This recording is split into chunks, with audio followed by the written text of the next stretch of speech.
খাবারের সময় সালাম দেওয়ার অর্থ হলো আসসালামু আলাইকুম। আচ্ছা, এই যে সালাম দিলেন, অনেকে বলে এই খাবারের সময় সালাম দিতে হয় না, এটা আমাদেরকে একটু বলেন বুঝে। আসলে আরেকটি বিষয়, এটা অত্যন্ত গুরুত্বপূর্ণ প্রশ্ন করেছেন। মানে খাবারের সময় সালাম দেওয়ার অর্থ হলো আপনিও খাবার খেতে চাচ্ছেন। মানে যদি কেউ খাবারে বসা থাকে আর আপনি তাকে সালাম করলেন, তাহলে আপনি বোঝাচ্ছেন যে আমিও খাবো। এইখান থেকে বলে আর কি সালাম দেওয়া যায় না, কিন্তু এভাবে করে শরীয়তের কোনো নিষেধ নেই। শরীয়তের নিষেধ এদেরকে যে আপনি যদি আসলে পেট পুট ভরা থাকে তাহলে খাচ্ছে সেক্ষেত্রে সালামটা ভাই আমরা না দেওয়া। জানি সালামের অর্থ আপনার উপর শান্তি বর্ষিত হোক, আপনি আবার বলতেছেন যে আমিও খাবার খেতে যাচ্ছি। আচ্ছা, এটা হলো পোস্ট এন্ড পজিশন, মুক্তাজাল হাল বলে আরবিতে। আপনি অনেক সময় অনেক ভাষা অনেক বাক্যে বোঝাতে হয়। অনেক সময় হাসির অর্থ হলো কান্না, অনেক সময় হাসির অর্থ হলো খুশি, অনেক সময় হাসির অর্থ হলো বন্ধু তোমার কাছে টাকা পাই, দাও না কেন।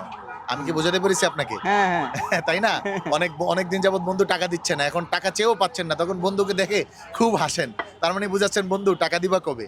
তো আসলে সালামের মূল অর্থ শান্তি, এবং সালাম দেওয়ার অর্থ শান্তি। তো সালাম অর্থ শান্তি, কিন্তু যখন খাবারের দস্তরখানে থাকে তার মানে আমি সালাম দিচ্ছি মানে আমি খাবার একটা আগ্রহ প্রকাশ করছি, এরকম একটা বিষয় বুঝায়। আচ্ছা, এটাকে বলা হয় আপনার গলদেমা সুর। আমাদের দেশে এরকম অনেক পরিভাষা আছে যেগুলা দিয়ে আমরা এরকম বোঝাতে চাই, কিন্তু স্বাভাবিকভাবে শরীয়তে খাবার খাওয়া বা খাবার খেতেছে এই অবস্থায় সালাম দেওয়া যাবে না, এরকম কোনো শরীয়তের বৈধতা অথবা শরীয়তে এরকম কোনো হাদিস এগুলো নেই। কিন্তু এটা একটা পরিভাষা। ওই সময় যদি কেউ সালাম দেয় তাহলে সে বুঝাতে চায় যে আমিও আপ্যায়িত হব, আমিও খেতে চাই। আর সালামের ক্ষেত্রে অন্য কোথাও বাধা নাই, বরং রাসূল সাল্লাল্লাহু আলাইহি ওয়াসাল্লাম বলেছেন আফশুস সালাম বাইনাকুম, তোমরা একে অপরকে সালাম দাও, তোমাদের মধ্যে মহাব্বত বাড়বে। এবং রাসূল সাল্লাল্লাহু আলাইহি ওয়াসাল্লাম অন্য হাদিসে বলেছেন যে তোমরা কি চাও যে তোমরা সকলেই জান্নাতে যাবে? তো সাহাবায়ে কেরাম বললেন হ্যাঁ চাই। তখন রাসূল সাল্লাল্লাহু আলাইহি ওয়াসাল্লাম বললেন যে তোমরা তোমাদের মধ্যে সালামের প্রচলন করো।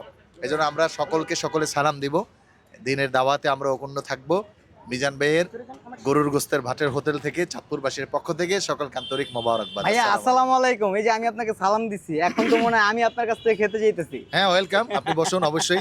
মিজান ভাইয়ের দোকানে কেউ এসে এটা চাইলে তাহলে নিষেধ আমরা নাই, জেনে গেলাম যে খাবারের সময় আসলে কোনো সালামের কোনো নিষেধাজ্ঞা নেই। হ্যাঁ, হ্যাঁ, ঠিক দিতে আছে। পারে। আপনারা দ্রুত এই ভিডিওটি শেয়ার করে আরেকজনকে জানার সুযোগ করে দেন, এবং আমার এই ভিডিওটি যদি ভালো লেগে থাকে তাহলে অবশ্যই ভিডিওতে একটি লাইক করুন, এবং এরকম ভিডিও আরও পেতে অবশ্যই আমাদের চ্যানেলটি সাবস্ক্রাইব করে রাখুন। ধন্যবাদ সবাইকে। আসসালামু আলাইকুম।